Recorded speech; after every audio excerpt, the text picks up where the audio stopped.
এতে ব্রাকের নার্সারিতে 500 টাকা দিয়ে আঙ্গুর গাছ কিনে আনছে। আর না সেটা মারে দেখাইছে, মা এই গাছটার নাম আঙ্গুর গাছ। এবিডি দেখে কান্দা দিস, আরে তোর নানা মরণের আগে যে আঙ্গুর আঙ্গুর করছে,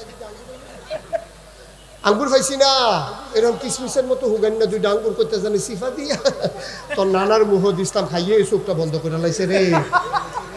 হে আঙ্গুর আচ্ছা লাগা লাগা, এখন আঙ্গুর গাছ লাগাইছে মাশাআল্লাহ। উডানের ভিতরে এটা নেট দিয়া দিছে, আঙ্গুর গাছ ছাইয়া ফুটাটা উডান নিয়ে লাইছে।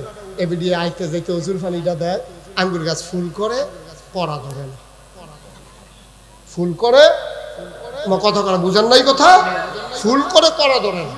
মানে ভিডিও ফুতের লোকে কইতেছে, ফুতরে 500 টাকা দিয়ে সারা আনলি, আমি আদর যত্ন করলাম, গাছটা মাশাআল্লাহ বাইছে, ফাতা দিও বড় বড়, কিন্তু আঙ্গুর দিয়ে ধরে না, ফুল করে তো পড়া ধরে না। আমরা এগ্রিকালচার সুপারভাইজার আনতে আসছি, এগ্রিকালচার সুপারভাইজার আনছে পরে এবারে কেমিক্যাল ডিব্বা ডুব্বা বাক্স বুক্স লইয়া ইয়া টেবিল বইছে, বইয়া সেটা পরীক্ষা করতেছে। একটা কাঁচা ফাতা আনে, কচি ফাতা আনে, কচি ফাতা ওষুধের মধ্যে সুবা দিয়া, শক্ত ফাতা আনে, শক্ত ফাতা আনে সুবা দিয়া, একটা ডেটটো আনেন, ডেটটো আনে সুবা দিয়া। এবার না কই কি না ধরত না, আঙ্গুর ধরত না, কই কে রে, কই যাত্রা বেটা করছে। যাত্রা কি করছে বেড়া, আঙ্গুর গাছ আঙ্গুর ধরে না, যাত্রা বেড়া করছে। আর তুই মানদের গাছ পানি দিতে আসো আঙ্গুর ধরনের লেগে, মানুষের কোনো মানুষ হয় না। তুমি সুদের টাকা দিয়া, ঘুষের টাকা দিয়া, তুমি 2 নম্বরই টাকা দিয়া তোমার ছেলেকে মানুষ বানাইতে চাও। ওই কিন্টার গার্ডেন নামক এই জাহেলিয়াতের এক পরিকল্পিত ষড়যন্ত্র দিয়া, ঠিক কিনা বলো? পরিকল্পিত ভাবে চাও। আপনারা মনে ধরবো যারা কেজি স্কুলে ফুটাই ফরাইতে আছে, আপনার থেকে আমার লোকের রাগ হইতে আছে, রাগ আর কিচ্ছু নাই। কেজি স্কুলটা 10টায় দিলে সমস্যা কি? 10টায় দিত না তো, দিব 7টায়, যেন মুসলমানের ফলাফল বক্তব্য পড়তো না পারে, ঠিক কিনা? তারা বক্তব্য পড়তো দিত না, তারাও বক্তব্যের ফোড়া ফোড়াইতো না, তারা ওই হাটিমারি ডিম কি এর ডিম এটি পড়াইব। তারে কোরআন শরীফও পড়তে দিত না, অজু ভঙ্গের কারণ পড়তে দিত না, গুসল কারে কয়তে হিকছে না, তে ডুবাইয়া চোখ লাল করে লাই ফরজ গুসল না হওয়া পানি দিত।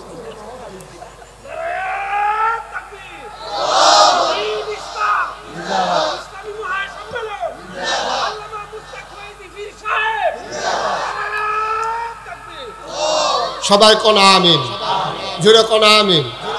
মানুষ তো খুব চালাক। আপনি কি কোনো মাদ্রাসার লোকে জড়িত? মানুষে বুঝবো যে এবার মাদ্রাসার পক্ষে গেছে তো কথা, এর লেগে স্লোগান দিয়া লাগছে। যেই বাটফার মানুষ হয়েছে আপনি স্লোগান দিতে বুঝ করে দিয়ে। ভাইও মাদ্রাসার পক্ষে গেছে না, মুসলমানের পক্ষে গেছে, কেনা বলো ভাই। অনেক চেষ্টা করতেছে ওলামায়ে কেরাম এই জাতিটাকে ফিরিয়ে রাখার জন্য। এই জাতি ধ্বংস হয়ে গেছে, এই জাতি ডিস্ট্রয় হয়ে গেছে। আজকে সমাজ শেষ হয়ে গেছে। আজকে শিক্ষার নামে আশিক্ষা, কুশিক্ষা। আলিমান হাকিমা ওয়াত্তাবি' মা ইউহা ইলাইকা মির রাব্বিক ইন্নাল্লাহা কানা বিমা তা'মালুনা খাবীরা ওয়া তাওয়াক্কাল আলাল্লাহ ওয়া কাফা বিল্লাহি ওয়াকিলা।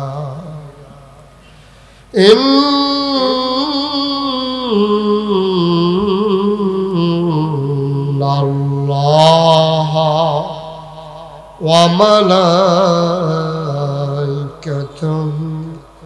ইয়াসাল্লুনা আলান নাবী ইয়া আইয়ুহাল্লাযীনা আমানু সাল্লু আলাইহি ওয়া সাল্লিমু তাসলিমা। আল্লাহুম্মা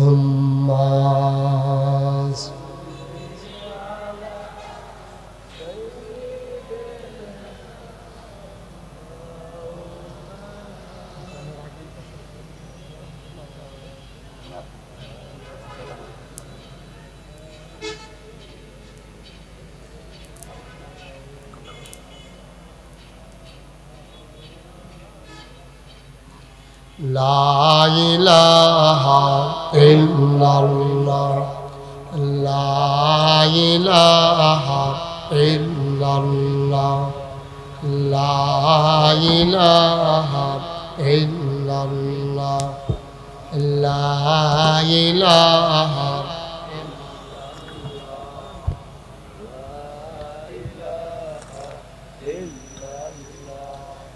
লা ইলাহা ইল্লাল্লাহ লা ইলাহা সবসময় নিচে দিয়া ভালো ইল্লাল্লাহ লা ইলাহা ইল্লাল্লাহ লা ইলাহা ইল্লাল্লাহ লা ইলাহা ইল্লাল্লাহ লা ইলাহা ইল্লাল্লাহ লা ইলাহা ইল্লাল্লাহ লা ইলাহা ইল্লাল্লাহ লা ইলাহা লা ইলাহা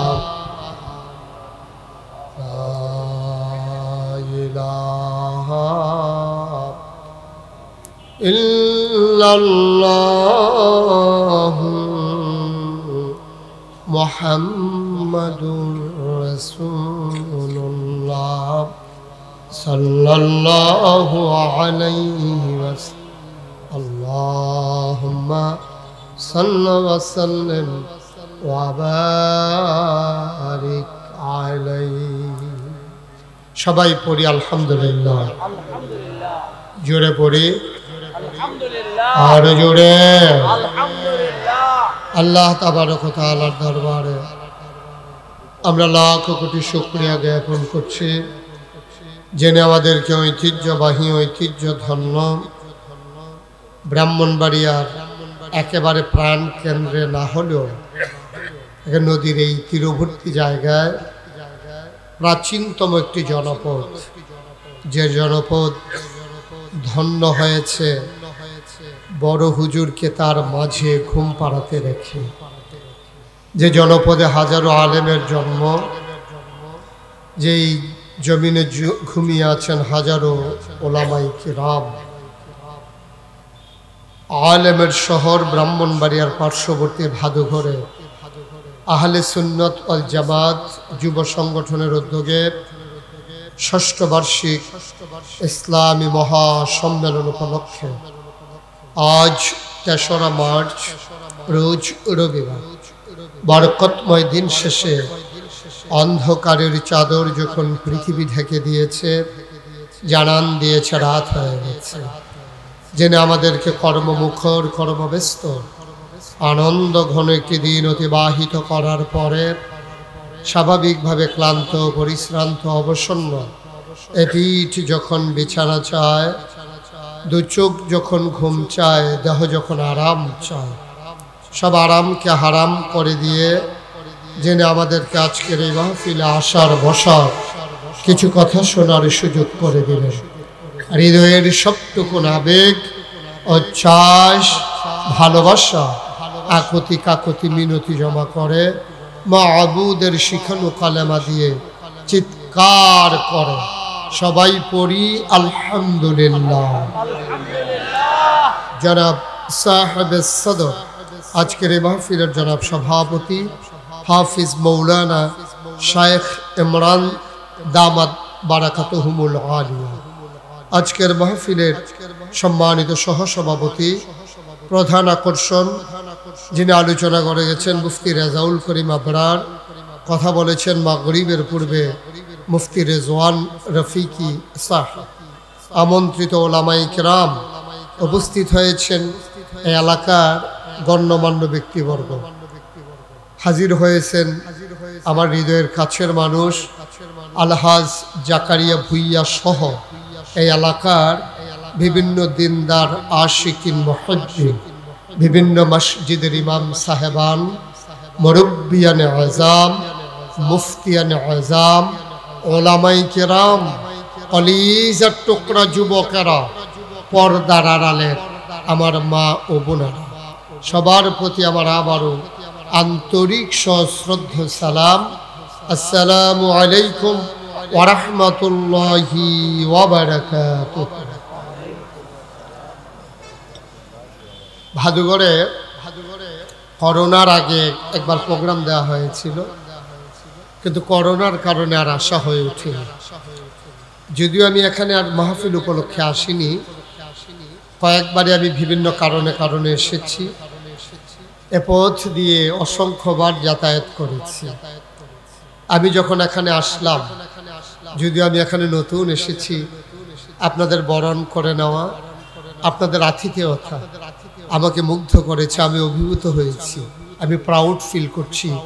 আপনারা যেমন করে আমাকে গ্রহণ করে নিয়েছেন, মনে হয়েছে আপনাদের সাথে যেন আমার জনম জনমের পরিচয়। যখন আমি আমার প্রিয় জায়গাগুলোতে আসি, পরিচিত মুখগুলো যখন দেখি, হৃদয়ের আয়নায় সেই চাঁদ মুখগুলো যখন ভেসে ওঠে, আমার হৃদয়ে জানতে চায় আপনারা সবাই ভালো আছেন।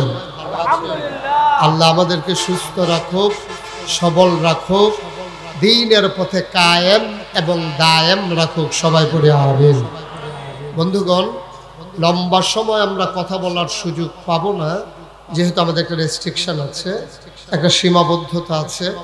আমাদের সামনে এশার নামাজ আছে, এই একটা বাড়ি খেকানে আমাদের সামনে যেহেতু এশার নামাজ আছে, আমরা চেষ্টা করবো এর আগে কিছু কথা বলার জন্য। শুরুতে আল্লাহর কাছে দয়া চাই, আপনাদের কাছে দোয়া চাই।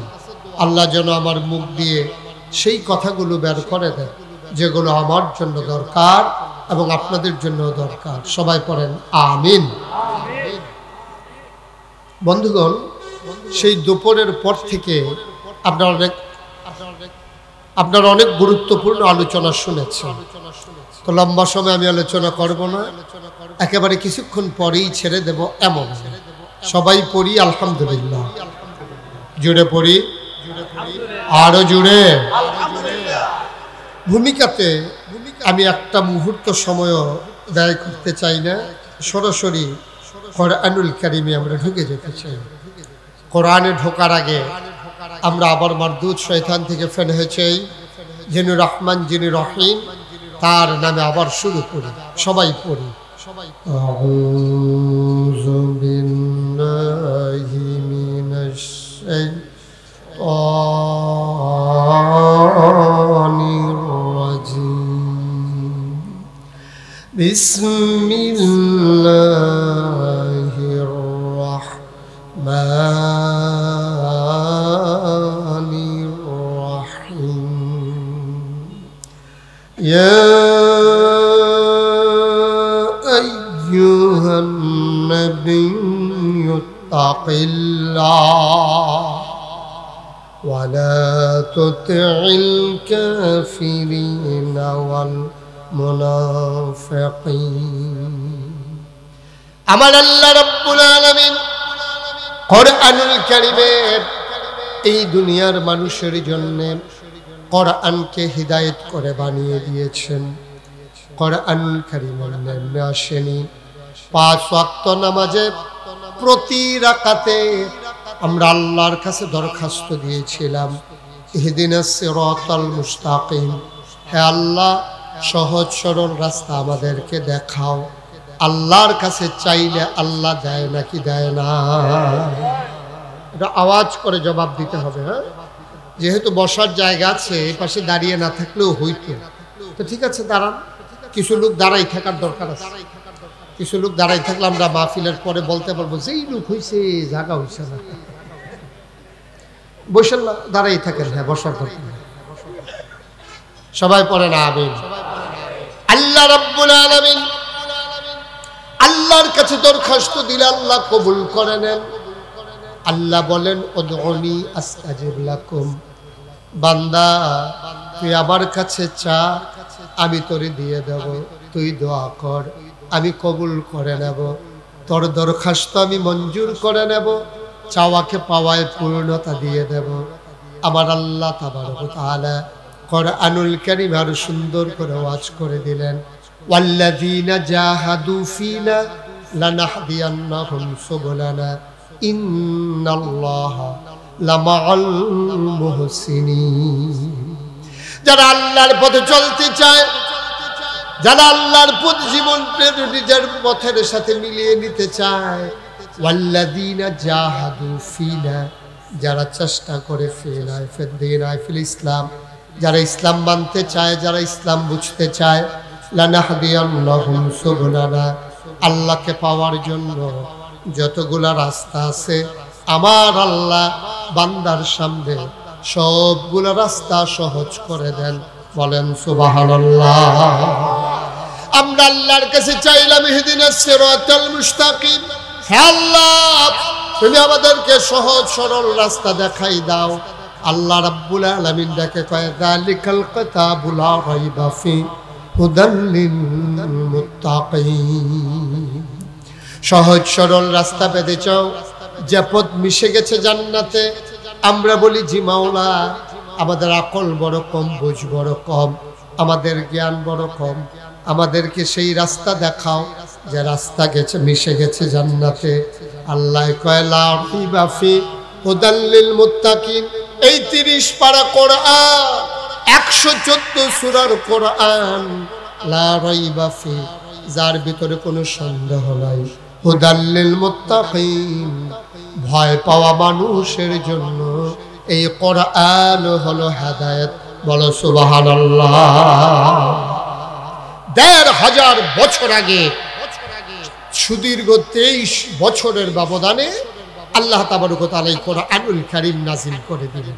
বন্ধুগণ, খুব মনোযোগের সাথে শুনতে হবে। খরগোশের মতো কান খাড়া করে, মাছের মতো নিষ্পলক নয়নে আমরা কথা শুনবো ইনশাআল্লাহ। একটা কথাও যেন হারিয়ে না যায়। আমরা মঞ্চে যারা আছি কেউ কথা বলবো না, এদিক সেদিক তাকাবো না। যারা সামনে বসে আছি সবাই দয়া করে শুধু আমার দিকে তাকিয়ে থাকবেন। যারা হাতে ধরে রেকর্ড করছেন, যারা লাইভ দিচ্ছেন ওকে ফাইন, কিন্তু যারা হাতে ধরে রেকর্ড করছেন মোবাইলগুলো বন্ধ করে দেন, কারণ ইউটিউবে হাজার হাজার ওয়াজ আছে। আপনি এইভাবে কাপা কাপা হাতে রেকর্ড ভালো হয় না। রেকর্ড অনেক আছে, আপনি ওয়াজ শুনতে শুনতে একদিন আপনি মরে যাবেন, দেখবেন যে আরো কয়টা ওয়াজ বাহির হইছে আপনার নাই, অনেক ওয়াজ ঢুকছে। মারহাবা কর। ব্রাহ্মণবাড়িয়ার তারার আওয়াজ কমে গেছে না? না, কমার কারণ আছে, মামলা তো ডরায় ডরায়।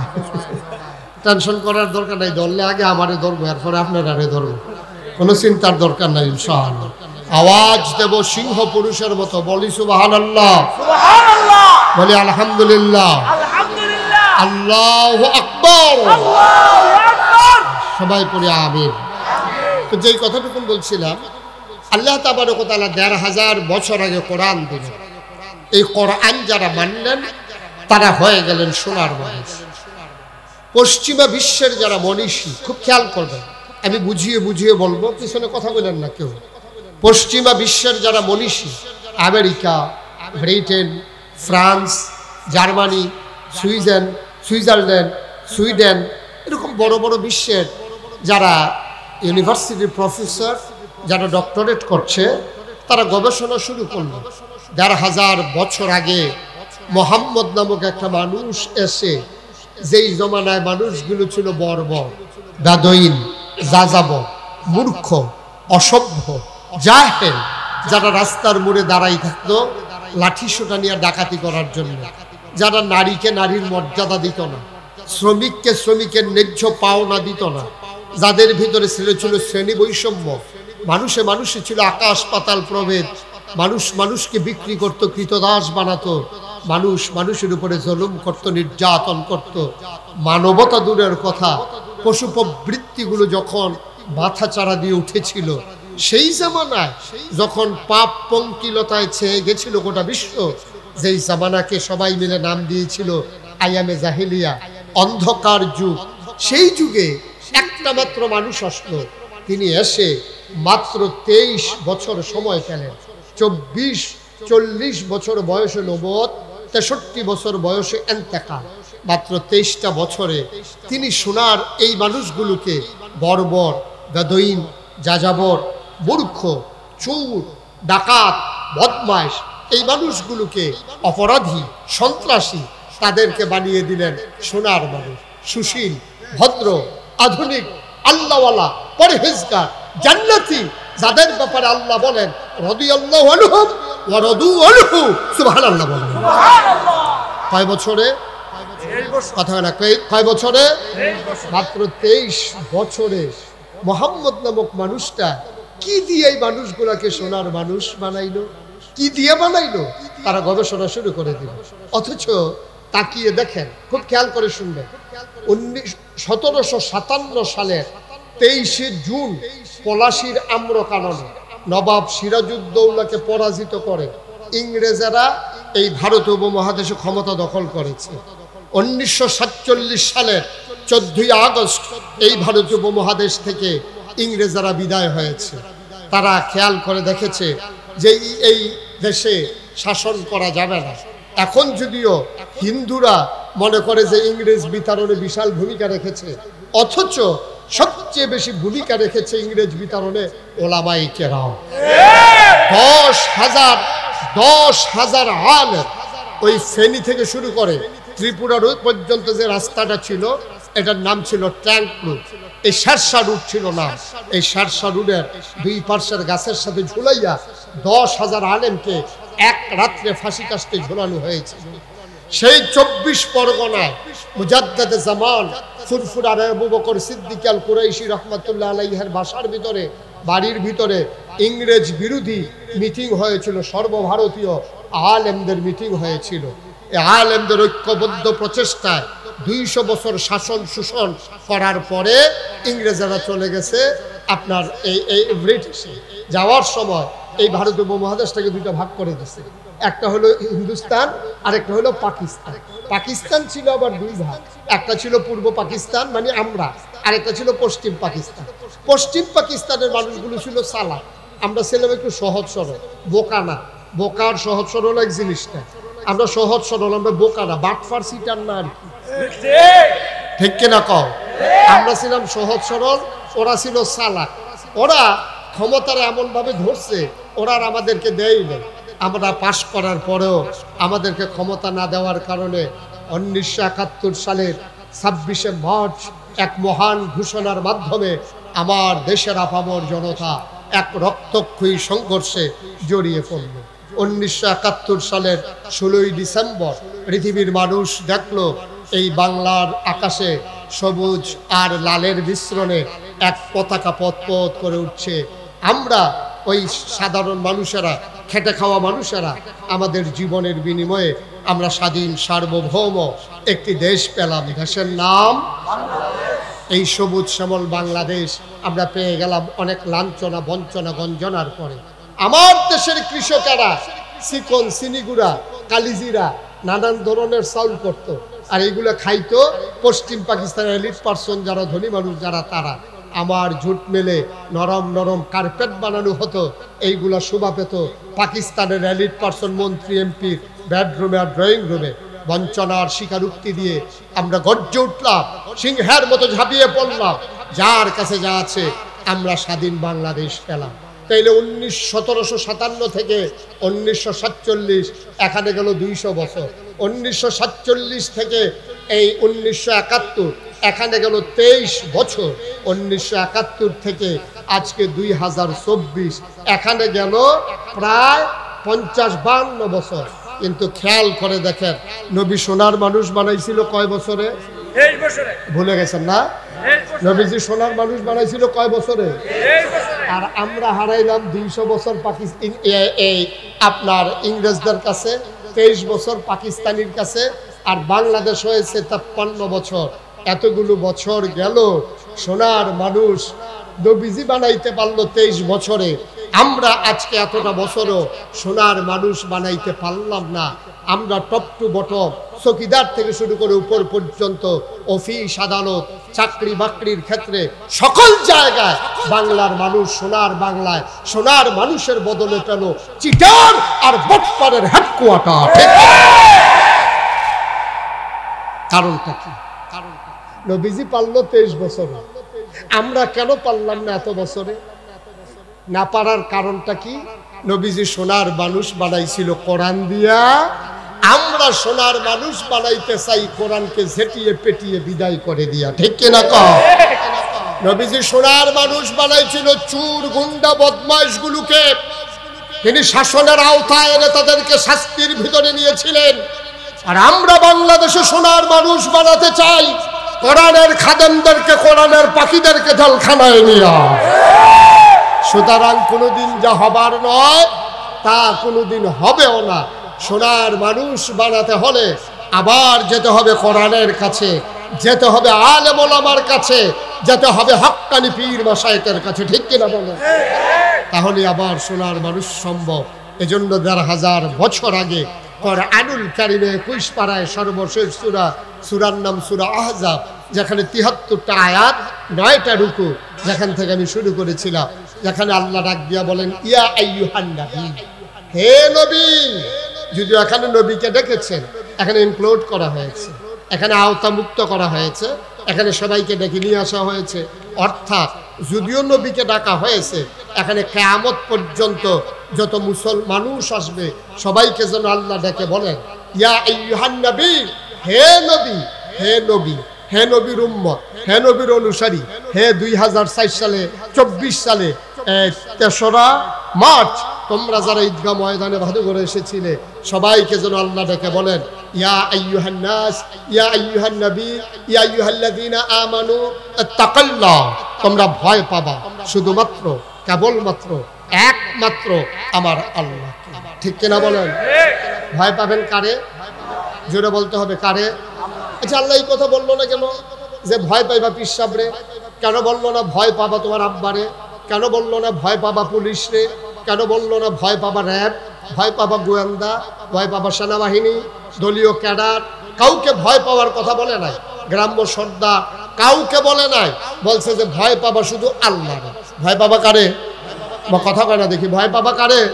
কেন কারু কথা না বললে আল্লাহকে বললো কেন? যদি বলতো ভয় পাবা পীর সাহেবরে, তো পীর সাহেব হুজুর আসছে মাগরিবের পরে, আবার চলে যাবে আসার পরে, তাহলে বাকি সময় তো আর পীর সাহেব নাই। তাইলে যদি পীর সাহেবরে ভয় পাওয়া লাগে, তাইলে পীর সাহেবরে দেখাইয়া ২ ঘন্টা আমরা নাইলে কিছু করলাম না আর কি, হুজুরে যাইতে দেরি, শুরু করতে দেরি নেই। ঠিক কিনা কও? কিন্তু এমন একজন আল্লাহর কথা বলছে এই জন্য যে পীর সাহেব মাঝে মাঝে ঘুমায়। পীর সাহেব তোমার এলাকায় সবসময় থাকে না, তোমার আব্বা তোমার থেকে আলাদা থাকে। পুলিশ পুরো উপজেলায় যতজন পুলিশ আছে এর চাইতে অনেক কয়েক গুণ বেশি গ্রাম আছে। সুতরাং এক গ্রামে একজন করে ভাগে পুলিশ পড়ে না। তো পুলিশটা ডরাইয়া ভালো কাজ থেকে, খারাপ কাজ থেকে বাঁচা যাবে না। তাহলে পীর সাহেবরে ডরাইয়া লাভ নাই। পীর সাহেবে মাঝে মাঝে ঘুমাই যায়, তো ঘুমাই গেলে তো মুড়িতে যা মন চায় তাই করবো। হজাকরাই কেউ তো যা করে। সুতরাং পীর সাহেবরে ডরাইয়া তোমরা ভালো হইতে পারতা না, পুলিশরা ডরাইয়াও লাভ নাই। পুলিশে থানাত বইয়া চা খাইতে আসো, তুমি এগুলো দিয়ে কারবার গড়াইলেইতে আসো। ওই সর্দার সাহেব গেছে ভাই, এগুলো দিয়ে তুমি ঘটনা গড়াইলেইছ। সুতরাং কাউকে ভয় পাইয়া লাভ নাই। আল্লাহ এমন এক সত্তার কথা বলেছেন ইত্তাকুল্লাহ, তোমরা ডরাইবা আল্লাহ। তাইলে আল্লাহ তিনি কি ঘুমান? তিনি কি ঘুমান? তাকে কি ফাঁকি দেওয়া যায়? আপনার মুয়াজ্জিন সাহেব চাপ দিতে আছে, এই যে সামনে এই রোজা আসতেছে, এই রোজা পড়ে গেছে চৈত মাস। কি মাস? চৈত। তাইলে চৈত মাইয়া রোজা, কি রোদের রোদ, মনে হয় যেন বুকটা সহ ফাইটা যায়। তাইলে এই অবস্থায় মুয়াজ্জিন সাহেব খেয়াল করেন, মুয়াজ্জিন সাহেব চাপ দিতে আছে, ইমাম সাহেব ওযু করতে আছে, কুলিকরণ লাগে 3 বার।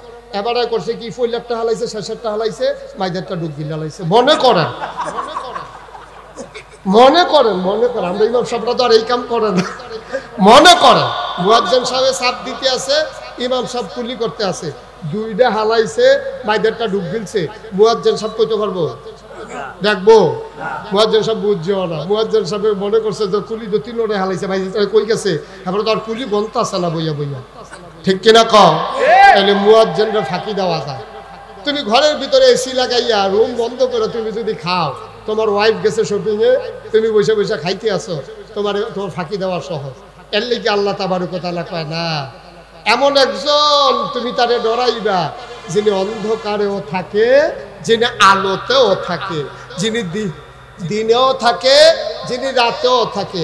লা তা'খুযুহু সিনাতু ওয়ালা নাওম, যিনি মরেন, যিনি ঘুমান না, ঘুমাবেন দূরের কথা, যিনি ঝিমানো না, তিনি আমার আল্লাহ। সুবহানাল্লাহ বলবেন না? আল্লাহ কি ঘুমিয়ে যান মাঝে মাঝে? ওয়াল হাইয়ুল কাইয়ুম, তিনি চিরঞ্জীব, তিনি চিরস্থায়ী, তিনি সবাইকে দেখে। তুমি আধারে কাজ করলেও দেখে, তুমি অন্ধকারে করলেও দেখে, দিনের আলোতে করলেও দেখে, দরজা বন্ধ করে করলেও দেখে, পানির নিচে ডুব দিয়ে এক ঢুক পানি খেলেও তোমার দেখে। সুতরাং ভয় পাবা শুধুমাত্র কেবলমাত্র একমাত্র ওই আল্লাহকে। সুবহানাল্লাহ বলবেন না? এখন আল্লাহর ভয় কেমনে তৈরি করা যায়? ভয় কি জিনিস? এটা তো ব্রাহ্মণবাড়িয়াতে কিনতে পাওয়া যায় না। এটা তো এমন না যে ঢাকা আপনি চকবাজারে কিনতে পাবেন, চাঁদপুরে আর কি বলে চিটগংয়ে আপনি খাতুনগঞ্জ পাইকারি বাজারে একটু ভয় কেজি খানে কান্না ঘরে রাইখা দিবেন। ভয় তো আর এমন জিনিস না। এখন ভয় কি জিনিস, কেমনে ভয় অর্জন করা যায়, এইটা আল্লাহ কোরআনুল কারীমে সূরা বাকারায় 183 নম্বর আয়াতে আল্লাহ বলে দিয়েছেন। আল্লাহ বলছেন, ইয়া আইয়ুহাল্লাযীনা আমানু কুতিবা আলাইকুমুস সিয়াম কামা কুতিবা আলাল্লাযীনা মিন ক্বাবলিকুম লাআল্লাকুম তাত্তাকুন। তুমি রোজা রাখবা কেন? কেন রোজা রাখবা? দরকারটা কি? তোমার ঘরের ভিতরে চাউল আছে, তোমার ঘরের ভিতরে রু আফজা ট্যাং সিবিটা আছে, ইসুপগুলের ভুসি আছে, তুকমার দানা আছে, তুমি ইচ্ছা মতো খাইতে পারতেছো, শরবত বানাইয়া ভাত রাইন্দা, তুমি দোহানের ভিতরে ফয়াজু আছে, তোমার পকেটে টাকা আছে। তো সমস্যাটা কোন জায়গা? একটা মাস না খাইয়া রাখার দরকার কি? আল্লাহ কয় আমার কোনো লাভ আছে? না খাইয়া থাকলে তো তোমারই লাভ। আমরা বলি আল্লাহ না খাইয়া থাকলে আমাদের কি লাভ? খিদায় মরতে আছি, আর আপনি কোন না খাইয়া থাকলে লাভ। লাআল্লাকুম তাত্তাকুন, এই খিদার কারণে তোমার অন্তরে আল্লাহর ভয় পয়দা হবে। সুবহানাল্লাহ বলবেন না? তাহলে আল্লাহর ভয় আমাদের দরকার আছে নাকি নাই? কথা বলে আছে নাকি নাই? কারণ পুলিশ আপনাকে পারফেক্ট মুসলমান বানাইতে পারবে না, আপনাকে দোদক চুরি ডাকাতি থেকে ফিরাইতে পারবে না। আপনার ইঞ্জিনিয়ার ফাইল আটকাইয়া ঘুষ খায়, কারণ তার কলিজার ভিতরে আল্লাহর ভয় নাই। দুদুকের এই যে যারা কর্মকর্তা, তাদেরকেও ঘুষ দিয়ে থামাই দেওয়া যায়, কিন্তু আল্লাহর ফেরেশতার কলম থামিয়ে দেওয়া যায় না। ঠিক না? আল্লাহর ক্যামেরা একটা সেকেন্ডের জন্য বন্ধ করে দেওয়া যায় না। সুতরাং ভয় পাই না আল্লাহ। ভয় পাবো কারে? কথা করে ভয় পাবো কারে? তাহলে যে হুজুর এই সবাই দিয়ে আব্বা আম্মারে কম বেশি মারে, বাংলাদেশে আব্বা আম্মারে কিছু কিছু মানুষ আছে মারে, কিছু কিছু মানুষ আছে বৃদ্ধাশ্রমে নিয়ে যায়। আপনি একটা প্রমাণ যদি আমাকে বাংলাদেশে দেখাইতে পারেন যে কোনো আলেম তার মায়ের গায়ে হাত উঠাইছে, কোনো আলেম তার বাবার গায়ে হাত উঠাইছে, আপনি দেখাইতে যদি পারেন, আপনি আমাকে দেখান। চ্যালেঞ্জ আপনাকে যে কোনো আলেম মাদ্রাসা অন্তত মাস খানেক পড়ছে, বেশি পড়তে পারছে না, মাস খানেক পড়ছে, তার রাব্বানা আতানা পড়ে আর পড়তে পারছে না, তো কোনো মতো দোয়া করতে পারে। এইরকম একটা আলেম আপনি পাবেন না যে মায়ের গায়ে বাবার গায়ে হাত উঠায়, কারণ তার অন্তরে একটা জিনিস আছে, তার নাম হলো আল্লাহর ভয়। ঠিক কিনা বলেন? ঠিক কিনা বলেন? আমার দেশে ওই যে বলছিলাম নবীজি পারলো মাত্র 23 বছরে, আমরা পারলাম না এত বছরে। কারণ হলো একটাই, আমরা কোরআন ছেড়ে দিয়ে, কোরআন থেকে আমার সন্তানদেরকে বিদায় করে দিয়ে আমরা সোনার মানুষ বানাতে চাই। হবে না, হবার নয়, কোনোদিনও হওয়ার সম্ভাবনা নাই। ঠিক কিনা বলেন? অন্তরে ভয় জাগাই দিতে হবে আল্লাহ, অন্তরে ভয় জাগাই দিতে হবে কার? আল্লাহর ভয় জাগাই দিতে। আর আপনি আল্লাহর ভয় জাগাবেন কেন? আপনি তো শুরু থেকেই তারে আল্লাহর ভয় ভেঙে দিচ্ছেন। তারে শুরুর পরে দেওয়া দরকার ছিল মক্তবে মাদ্রাসা। তারে হয় মক্তবে দেবেন, নাইলে নুরানি মাদ্রাসায় দেবেন। সে অন্তত 5টা বছর, আমি বলি অন্তত 5টা বছর আমার একটা মুসলমানের সন্তান নুরানি মাদ্রাসায় পড়ুক। পড়লে কি হবে? সে সূরা কারাতগুলো সহি শুদ্ধ করে পড়বে, কোরআন তালাওয়াতগুলা সে সহি শুদ্ধ হবে, তার নামাজের মাসালাগুলা জানবে, তো ওযুর গোসলের ফরজগুলা জানবে, তো 40টা হাদিস মুখস্থ করবে। 5টা বছর তারে যদি মাদ্রাসাত পড়াইয়া এরপরে তারে ইঞ্জিনিয়ার বানান, এরপরে তারে ডাক্তার বানান, এরপরে তারে কন্ট্রাক্টর বানান, এরপরে তারে দোকানদার বানান, দেখবেন যে সে যেই জায়গায় গেছে এই জায়গায় আল্লাহর ভয় নিয়ে সোনার মানুষ হিসাবে মানুষের কাছে পরিচিতি লাভ করেছে। ঠিক কিনা বলেন? কিন্তু আমরা তারা জন্মের পরে তেল তুল দিয়া তাড়াতাড়ি তারে টান্না টুন্না বড় কইরা এবি দিয়ে কমমালা খালি কেজি স্কুলও যাইবে। ঠিক কিনা খাও? এই ফলারে তাড়াতাড়ি রোদ দিয়া সেরা দুইজনে মিললে টান্না, কারণ এবিটি তো জানালা দিয়া চাইয়াতে হারে আমার সুইটটা আর বড় হইলো না, আমি আর কেজি স্কুলে যাইতাম পারলাম। কত বেরিয়েতে কেজি স্কুলের নাম দিয়া স্কুলে যাইব, ফজরের পরে থেকে সাজতে আছে এবিডি, ঠিক কিনা কও? স্কুলে যাবো তো এবিডি সাজানোর দরকারটা কিছু, কারণ কারবার আছে তো এবিডি তো তার স্কুলটা দিয়া ক্লাস শুরু হইব 8টায়, ক্লাস চলবো 12টা পর্যন্ত। এবিডি তো তার স্কুলটা দিয়া পুরাটা ব্রাহ্মণবাড়ি একটা লাড়া পড়াই নিত না এবিডি,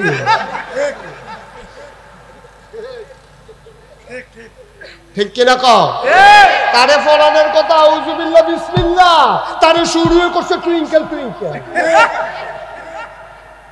মুসলমানের ফুতাই এমনি এমনি মুসলমান হয়ে যাবে না, এমনি এমনি সোনার মানুষ বানাই ফেলবা, এমনি এমনি সোনার মানুষ বানাই ফেলবা না। মাদ্রাসাত পড়াইয়া সুজারা হলো তো বর্তমান জমানায় কঠিন, এলম দিয়েও তো কঠিন। কোরআন হাদিসের ভয় দেখাইয়া, আল্লাহর ভয় দেখাইয়া মানুষকে সুজা করা যায় না। আর তুমি শয়তানের ফ্যাক্টরি দিয়ে ভালো মানুষ বানাই লিবা, এত সুজা। আঙ্গুর গাছ আঙ্গুর ধরে না, মান্দার গাছ লাগাইয়া পানি দিতেছে আঙ্গুর ধরনের লেগে।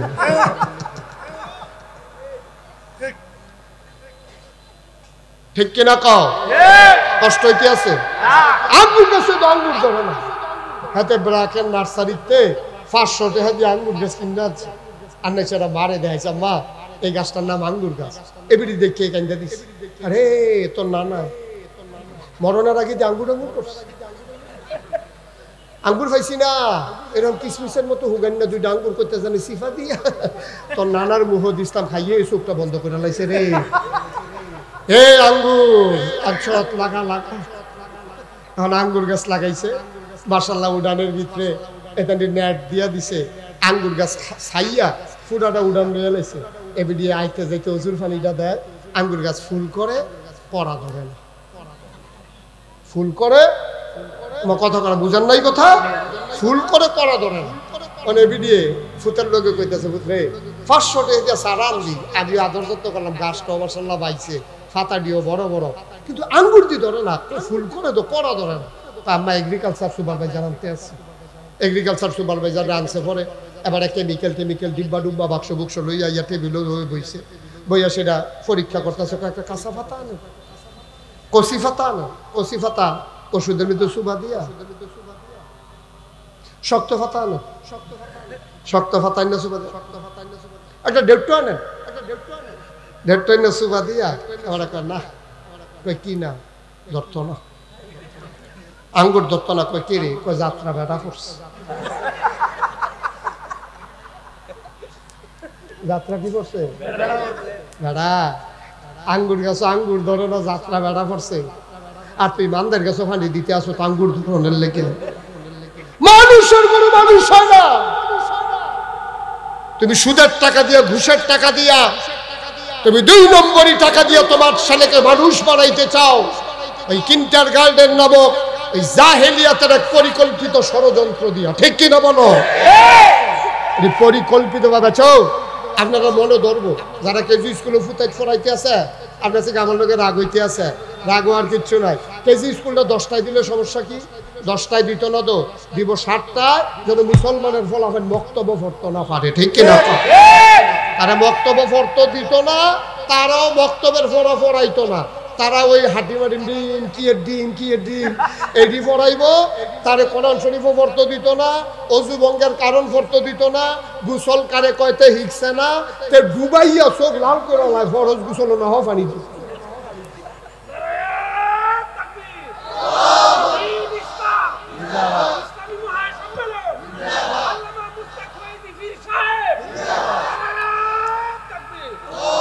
সবাই কোন আমিন, জোরে কোন আমিন। মানুষ তো খুব চালাক। আপনি কি কোনো মাদ্রাসার লোকে জড়িত? মাইসে বুঝবো যে এবার মাদ্রাসার পক্ষে গেছে তো কথা, এর লেগে স্লোগান দিয়া লাগছে। যেই বাটফার মানুষ হয়েছে আপনি স্লোগান দিতে বুঝ করে দিয়ে। ভাইও মাদ্রাসার পক্ষে গেছে না, মুসলমানের পক্ষে গেছে, কেনা বলো ভাই। অনেক চেষ্টা করতেছে ওলামায়ে কেরাম এই জাতিটাকে ফিরিয়ে রাখার জন্য। এই জাতি ধ্বংস হয়ে গেছে, এই জাতি ডিস্ট্রয় হয়ে গেছে। আজকে সমাজ শেষ হয়ে গেছে। আজকে শিক্ষার নামে আশিক্ষা, কুশিক্ষা, ভিটামিনের নামে তারে বিষ খাওয়াইতে আছে। আজকে শিক্ষার নামে সব শেষ করে দিচ্ছে, শিক্ষার নামে সব শেষ। আজকে গজবে ধরছে আমার দেশের, ঠিক কিনা বলো? কারণ হলো একটাই, আমরা কোরআন ছেড়ে দিয়েছি, যেতে হবে কোরআনের কাছে। আর অন্তরে ভয় থাকবে কার? কথা কোন কার? আল্লাহর ভয় ছাড়া কারো ভয় এই অন্তরে জায়গা দেওয়া যাবে না, ঠিক কিনা বলেন? যারা 1000 বছর আগে যারা নবীর কি তারা কম চেষ্টা করছে? তারা নবীরে কম চেষ্টা করে নাই। যেই নবীজি জন্মের পর থেকে জীবন একটা গুনাহ করে নাই, কাউকে জীবনে একটা গালি দেয় নাই, কাউকে একটা ধমক দেয় নাই, একটা চর থাপ্পড় দেয় নাই, তার ঘরে 10 বছরের গোলাম, সে কেঁদে কেঁদে বলেছে আমারে কোনোদিন একটা উফ শব্দ বলে নাই, একটা ধমক দেয় নাই। তার বিবিরা 11 জন বিবি তার ব্যাপারে সাক্ষী দিয়েছে, আমার এই নবী কোনোদিন আমাদের প্রতি মারবে দূরের কথা, হাত উঠাবে দূরের কথা, কোনোদিন আমার নবী চোখ বড় বড় করেও তাকায় নাই। সুবহানাল্লাহ বলবেন? সেই নবীর জন্ম মক্কা, শৈশব মক্কা, কৈশোর মক্কা, তারুণ্য মক্কা, যৌবন মক্কা, বিয়ে করলেন মক্কা, নিজের মেয়ে বিয়ে দিলেন মক্কা, নিজের বাড়ি মক্কায়, শ্বশুর বাড়ি মক্কায়, ব্যবসা করলেন মক্কায়, লেনদেন করলেন মক্কায়, সমাজ করলেন মক্কায়, সব তার মক্কায়। তিনি থাকতে পারলেন না মক্কায়, তিনি চলে যাওয়া লাগলো মদিনায়, ঠিক কিনা বলেন? কি অপরাধ তার? কি অপরাধ ছিল নবীজির? তিনি কি দুর্ব্যবহার করতেন? মানুষের টাকা মাইরা দিছিলেন? তাইলে যেই নবীজি জীবনে কারো টাকা মারে নাই, বরংস টাকা দিছে, যেই নবীর কাছে এসে কোনোদিন কেউ খালি হাতে ফিরে নাই, বরংস একটা না একটা কিছু নিয়ে গেছে, যেই নবীর হাসির সাথে সাথে মনে হয় যেন মুক্ত ঝরেছে, যেই নবীর কথার ভিতরে মনে হতো ফুলঝুরি যেন ঝরে পড়ছে, সেই নবী মক্কায় থাকতে পারলেন না, চলে যাওয়া লাগলো মদিনায়। কারণটা কি? একদিন চিন্তা করে দেখেছেন কি অপরাধটা ছিল নবীজির? শুধু নবী তো যায় নাই, ঘটনা শুনে। আল্লাহর নবী দ্বীনের দাওয়াত যখন দিচ্ছেন, মানুষগুলা টিটকারি মারল, মস্কারা করলো, পাগল দল করলো, জিনে ধরেছে বলল। তারপরেও যখন কোনোভাবেই নবীকে দমানো যায় না, দলে দলে মুসলমানের সংখ্যা শুধু বাড়ে আর বাড়ে, বাড়ে আর বাড়ে। কাফেরের গায়ের ভিতরে আগুনের জ্বালাও কমে না, বাড়ে। সবাই মিলে আমার নবীর কাছে প্রস্তাব নিয়ে আসলো। আবু জেহেল, আবু লাহাব, উতবা, সাইবা, মুগিরা সবাই মিলে নবীর দরবারে এসে নবীকে ডাক দেয়া কয় মুহাম্মদ। সবাই পড়তে হবে সাল্লাল্লাহু। নবীর নাম শুনলে কি পড়তে হয়? 2-1 বার না বারবার, 2-1 দিন না প্রতিদিন, 2-1 সপ্তাহ না প্রতি সপ্তাহ, 2-1 মাস না 12 মাস, 2-1 বছর না সারা জীবন আমরা পড়ব সাল্লাল্লাহু আলাইহি ওয়াসাল্লাম। কাফেররা এসে ঢুকলো নবীর বাড়িতে, ডেকে বলে ও মুহাম্মদ, আমরা তোমার কাছে এসেছি। নবী বললেন আহলান সাহলান মারহাবা, মোস্ট ওয়েলকাম, আমাদের বাড়িতে আপনাকে স্বাগত। সবাই ঘরে ঢুকলেন। নবী বললেন একটু ওযু করে নেন। ছেলে পানি দেওয়া হলো নবীজির সামনে। নবীজি চাচাদেরকে পানি দিলেন, দস্তরখান বিছিয়ে দিলেন, খেজুর দিলেন, তারপরে কিসমিস দিলেন, জমজমের পানি দিলেন, রুটি দিলেন, গোশত দিলেন।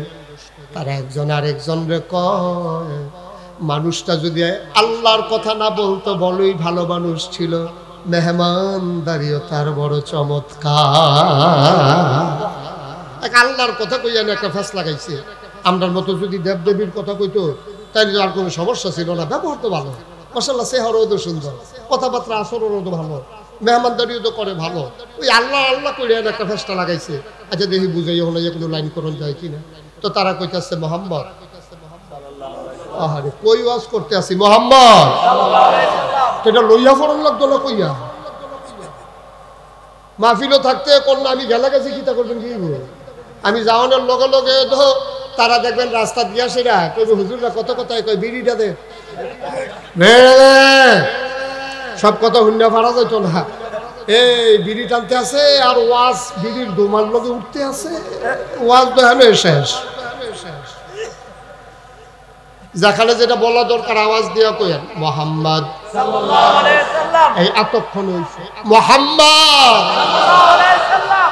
চিন্তা করে দেখলাম তুমি যে এক আল্লাহর কথা কও, তোমার তো জীবনে টাকা পয়সার মুখ দেখো নাই। বাপ মারা গেছে জন্মের আগে, মা মারা গেছে 6 বছর বয়সে, 9 বছর বয়সে দাদাও নাই। বিয়া কইরা খাদিজারে যায় কয়টা টাকা পয়সা পাইছিলা, এগুলো দান সদকা করে শেষ করে দিছ। তুমি যে এক আল্লাহর কথা কও, তোমারে থামাই দেওয়ার জন্য আমরা 3টা প্রস্তাব নিয়ে আসছি। 1 নম্বরে যত টাকা চাও বস্তাবন্দি করে কাবার সামনে টাকা এনে দেব, বস্তায় বস্তায় ভরে টাকা নেবা। শর্ত হইল এক আল্লাহর কথা আর বলা যাবে না। নবীজি চুপ মেরে বসে আছেন। প্রস্তাব 3টা। এত কথা কোয়ার মানুষ নবী না। নবীকে আপনারা টি শেষ করেন, তারপরে আমারটি শুরু করবো। তাহলে 1 নম্বরে কি টিহা দিবেন? কয় হ। 2 নম্বরে কি দিবেন? কয় সুন্দরী সুরুষী কুমারী যুবতী কন্যা দেব। যতজন মন চায় বিয়ে করবা। বেনারসি কাঁথাল লাগবে না, মেকআপ বক্স লাগবে না, বেবাইরা কাপড় লাগবে না, রোনা বাতেসা লাগবে না, কোনো টাকা পয়সা খরচ করা লাগবে না। লাইন ধরে সুন্দরী মেয়ে দাঁড় করিয়ে দেব।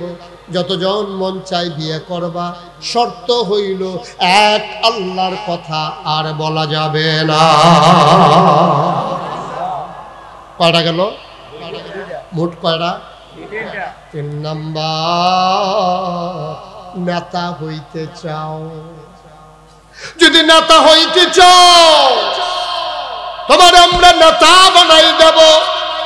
নমিনেশন পেপার সাবমিট করা লাগবে না, গণমিছিল করা লাগবে না, আগের রাইতে ভোট কিনা লাগবে না, বাক্স লইয়া দৌড় দেওয়ান লাগতো না,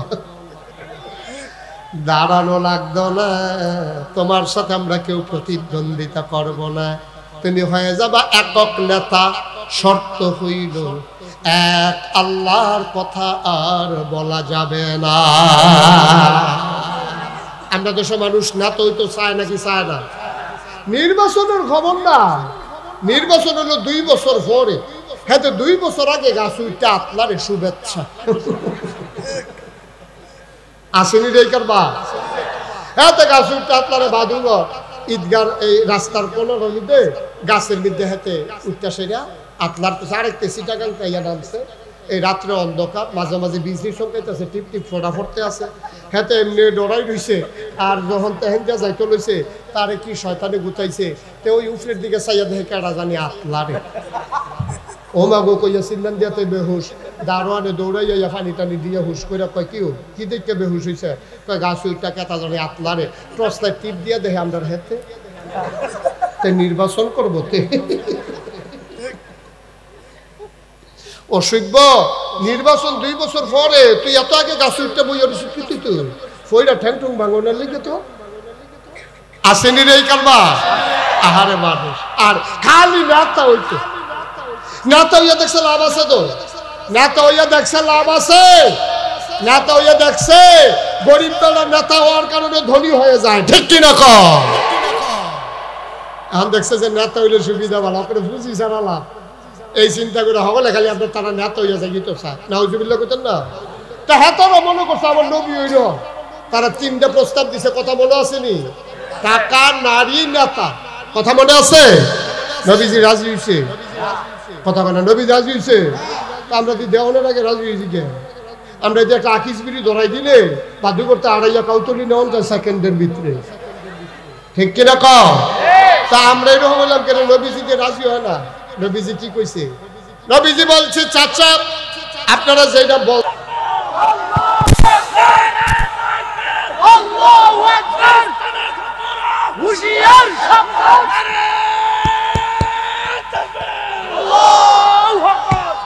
কি করলাম একটা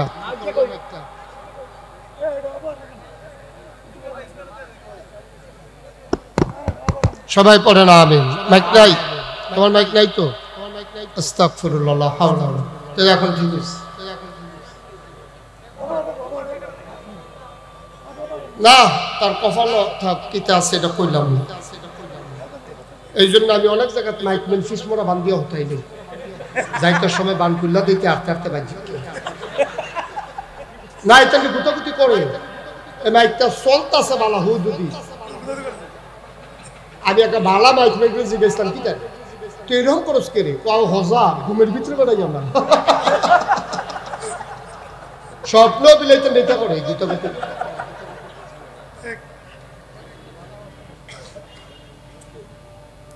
এখন যদি তোমার মাইকটা 5 দিনও ভালো শোনা লাভ নাই, সব গজব করে দিছি। আমিন কর, জোরে কর, আরো জোরে। নবীজি যখন প্রস্তাব দিছে নবী রাজি হইছে? নবী কইছে সূর্য দেওয়া যাবে, চন্দ্র দেওয়া যাবে, খোদার কসম এক আল্লাহর পথ থেকে এই গোলামকে দূরে সরানো যাবে না। ঠিক কি না বলো? এটার নাম ইসলাম। ইসলাম এটার না। যারা ইসলাম মানতে গেলে বিপদ আপদ তো আইবই। বিপদ ছাড়া কি এর ইসলাম? ইসলামের পথ ফুল বিছানো নয়, ইসলামের পথ হচ্ছে কণ্টকাকীর্ণ। এ পথ কাটা বেছানো, এই পথের বাঁকে বাঁকে শত্রু দাঁড়ানো। তোমার ইমান চুরি করার জন্য বাঁকে বাঁকে শয়তান দাঁড়িয়ে আছে। ইমান নিয়ে অটল পাহাড়ের মতো একাই দাঁড়িয়ে থাকতে হবে, যেমন করে আমাদের জাতির পিতা ইব্রাহিম দাঁড়িয়েছিলেন। ঠিক কি না বলুন? সবাই মিলে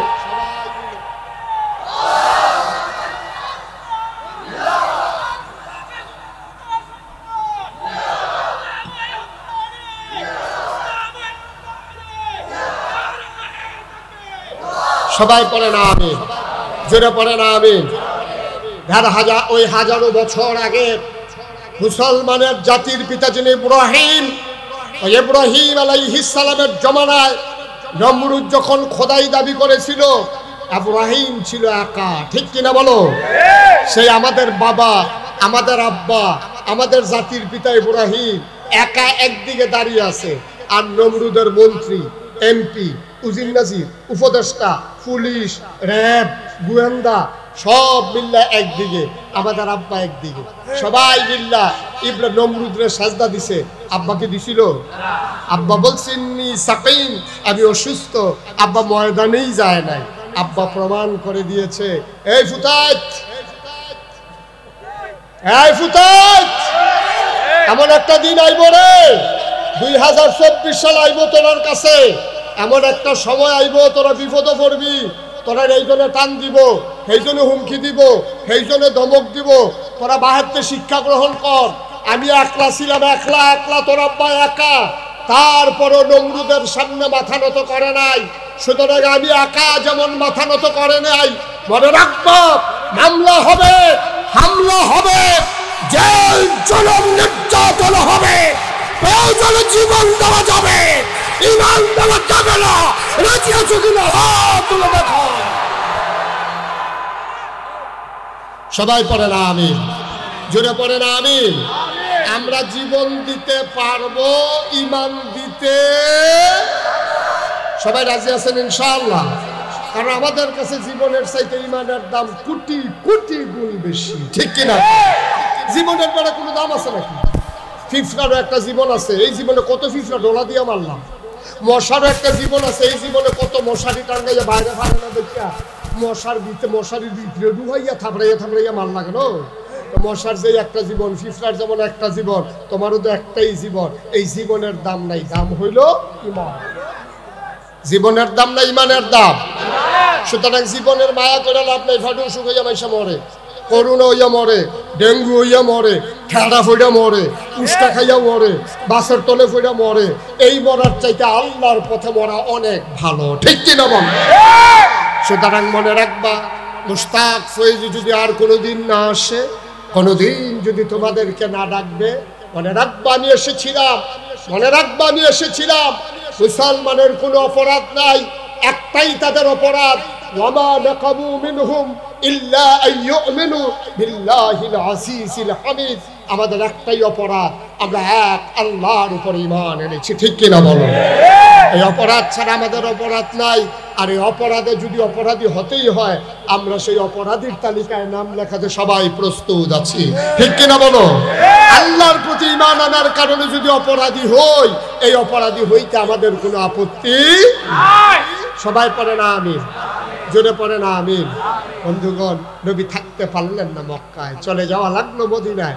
এই তো জীবন, আমরা তো সেই নবীর উম্মত, আমরা সেই নবীর উম্মত। সুতরাং আসুন সবাই মিলে নিজেদেরকে ওইভাবে গড়ে তুলি, নিজেদেরকে ওইভাবে এগিয়ে নিয়ে যায়। যখন নবীজি কাফেররা সিদ্ধান্ত নিল মেরে ফেলবে, নবী রাতের আধারে চলে গেলেন মদিনায়। নবীর এক আদরের সাহাবা আব্দুর রহমান ইবনে আউফ, তিনি ছিলেন আশেকে রাসূল। তিনি ঘুম থেকে উঠে দেখে নবী নেই। কাঁদতে কাঁদতে ঘরে আসলেন, পোটলার ভিতরে কিছু টাকা নিলেন, কাপড় নিলেন একটা পোটলার ভিতরে। তিনি রওনা করেছেন, যেই মক্কায় নবী নাই এই মক্কায় আমি আব্দুর রহমান থাকবো না। সুবহানাল্লাহ বলবেন না? আব্দুর রহমান রওনা করলেন, মদিনায় চলে যাবেন। কাফেররা আটকে ফেললো রাস্তায়, সবাই মিলে ধরে নিয়ে গেল আবু জেহেলের কাছে। আবু জেহেল বলে, আব্দুর রহমান কই যাও? যেই মক্কায় নবী না এই মক্কায় আমি থাকবো না, আমি বাঁচবো না, আমার বিদায় দিয়ে দাও। যেতে পারো একটা শর্তে, গায়ের পাঞ্জাবি নিয়ে যেতে পারবা না, পটলার টাকা নিয়ে যেতে পারবা না, এগুলা মদিনার মক্কায় নেওয়ার সুযোগ দেওয়া হবে না। আব্দুর রহমান কাঁদতে কাঁদতে ঘরে চলে গেলেন। মাঝরাত পার হয়ে গেল, পিন পতন নিস্তব্ধতা, কেউ জাগনা নাই, পাখিগুলো আপন নিরে ঘুমিয়ে পড়েছে, গরুগুলো গোয়াল ঘরে ঘুমায়, বেওয়ারিশ কুকুরগুলো নিরাপদ আশ্রয়ে, প্রিয়তম স্বামী প্রিয়তমা স্ত্রীকে নিয়ে ঘুমায়, ছোট্ট শিশু মায়ের বুকে ঘুমায়। আব্দুর রহমান ঘর থেকে বের হয়ে গেলেন, সীমান্ত এলাকা বর্ডার পার হয়ে গেলেন। তিনি মদিনার রাস্তায় হাঁটতে শুরু করলেন। কাফেরের হাতে ধরা পড়ে যান নাকি এই ভয়ে তিনি সারা রাত হাঁটেন, আর দিনের বেলা পাহাড়ি গুহার ভিতরে ঘুমিয়ে থাকেন। দিন যায় রাত যায়, চলতে চলতে চলতে চলতে শেষ রাতে পৌঁছে গেলেন একটা খেজুর বাগানের কাছে। ঝুপের আড়ালে তিনি লুকিয়ে রইলেন। এখনো সুবহি সাদেক হয় নাই, সুবহি কাজী অন্ধকার গাঢ়। আব্দুর রহমান অপেক্ষা করছেন। কিছুক্ষণ পরে কান পেতে শুনলেন দূর মিনার থেকে আজানের শব্দ শোনা যায়, আসসালাতু খায়রুম মিনান নাওম। তিনি বের হয়ে আসলেন, বুঝলেন আমি মদিনার কাছাকাছি চলে এসেছি। তিনি ঢুকলেন, ঠান্ডা পানি দিয়ে ওযু করে মসজিদে ঢুকে কিনারে বসে রইলেন। আল্লাহর রাসূল ঢুকলেন, নামাজ হয়ে গেল। নবীর অভ্যাস ছিল তিনি ঘুরে বসতেন মুসল্লিদের দিকে। নামাজ শেষে তিনি ঘুরে বসলেন। তিনি বললেন, কারো কোনো সমস্যা? সবাই বলে, না ইয়া রাসূলুল্লাহ, কোনো সমস্যা নাই। ওই কোনায় মানুষটাকে দেখতে আমার আব্দুর রহমানের মতো।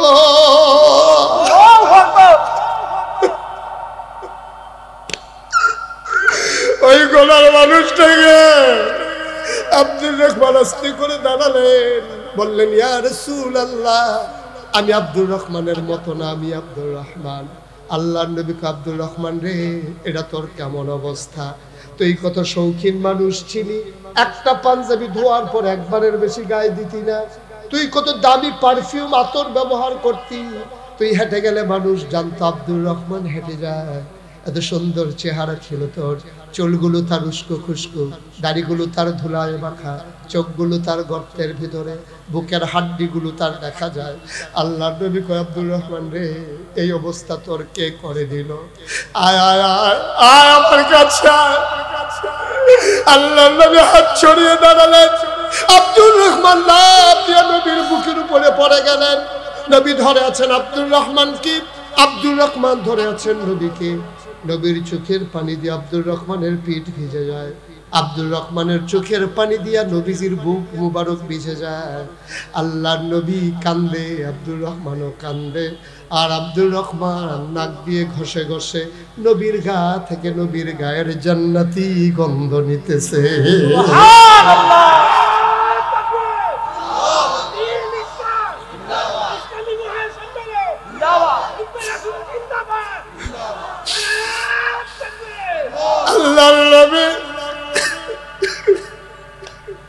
চোখের পানি দিয়ে আব্দুর রহমানের পেট ভিজিয়ে দিলেন।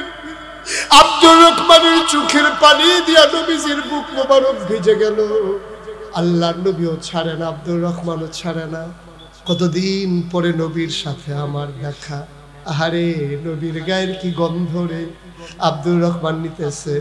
এবার আল্লাহ নবী তাকে ছেড়ে দিয়ে দাঁড়ালেন, ডেকে বললেন, ও আব্দুর রহমান, ও আব্দুর রহমান, কানবি না। আব্দুর রহমান ডাক দেয়া কই, ইয়া রাসূলুল্লাহ, অপরাধটা কি? কেন আমাকে তারা এমন করলো? আমি তো কোনোদিন কাউকে গালি দেই নাই, কোনোদিন ঝগড়া করি নাই। আমার কি অপরাধ? কেন তারা আমার মদিনায় আসতে দিতে চায় না? তারা আমার পাঞ্জাবি খুলে ফেলতে চায়, আমার পোটলার টাকাগুলা তারা রেখে দিতে চায়।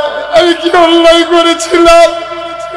আল্লাহর নবী কান্নার কয়, আব্দুর রহমান, তোর তো আলাদা কোনো অপরাধ না, আমার যে অপরাধ তোর তো সেই অপরাধ। আমি যেমন আল্লাহকে মানার কারণে, আল্লাহর কথা বলার কারণে আমি যেমন মক্কায় থাকতে পারি নাই, তোর সেই একটাই অপরাধ। ও আমার মিনহুম ইল্লা আইয়ুমিনু বিল্লাহিল আজিজিল হামিদ। তুই এক আল্লাহর উপর ঈমান এনেছো, এইটাই তোমার সবচেয়ে বড় অপরাধ, এর চাইতে বড় অপরাধ আর নাই। আজকেও যেন সেই অপরাধের কারণে ঈদ যায়, ঈদ আসে, ওই আলেমদের সন্তানেরা বাবার জন্য তাকিয়ে থাকে।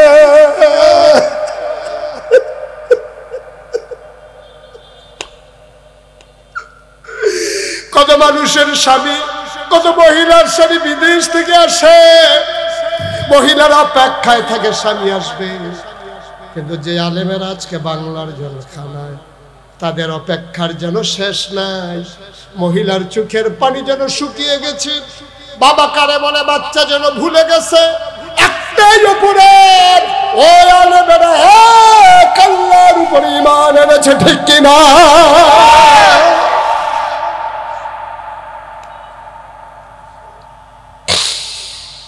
মুসলমান, মন দিয়ে শুনো রে ভাই, আমার কলিজার টুকরা যুবকেরা, আহলুস সুন্নাত ওয়াল জামাত যুব সংগঠন নাম দিয়া এই মাহফিলটা দাঁড় করিয়েছে।